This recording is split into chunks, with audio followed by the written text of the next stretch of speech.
I'm Richard Jolley. I live in Knoxville, Tennessee. I was raised in the Tennessee region, and the most predominant artistic movement in that region were the agrarians and the fugitives. So there was a literary group. So they basically talked about the human experience and the transformation of the agrarian South to the industrial South. So in using that as a context of the human narrative, that's how I got involved with trying to develop my work. I think with glass, there's always been sort of a blend of, art and science, or poetry and science, however you want to phrase it. And, that's something that I think is hopefully prevalent in my work. I've always sort of wanted to be what I call a poet artist. I think there, in all fields, there are some people that are, academics or equipment builders or more glass engineers. And, it takes all of that to make a great movement. And I think that's what one of the strengths of the studio glass movement is that there are a lot of people that are coming at it from a different angle.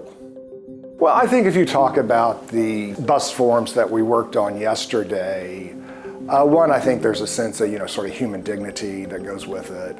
And then also, for myself, I break it down into sort of the oval cranial aspect. So in one way, it's sort of the brain, the egg, the human. So it has sort of this self-purposed interior narrative for myself. Using the facility here and wanting to have some color in my work, I'm doing some different applications of color.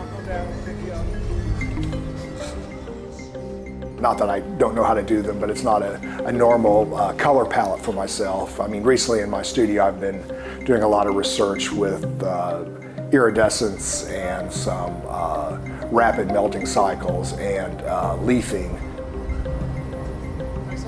I was doing these works on paper in the 2000s, and all of a sudden they've moved from paper, sort of being a key component in my sculptural work today.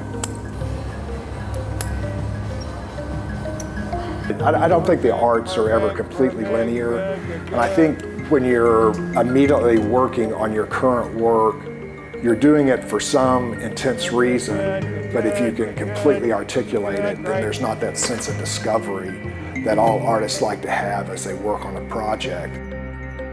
I think you always feel lucky that if you find something that you truly enjoy doing, and I feel like glass has given me an opportunity to nurture myself as an artist, and so in that sense I feel extremely lucky.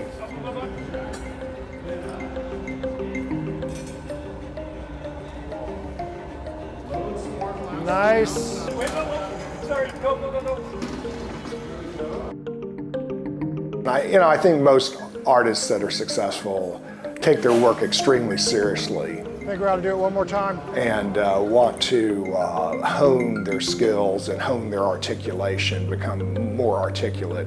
And I think that's what I try to do with my work is each year challenge myself to be more articulate. Ready? Nice.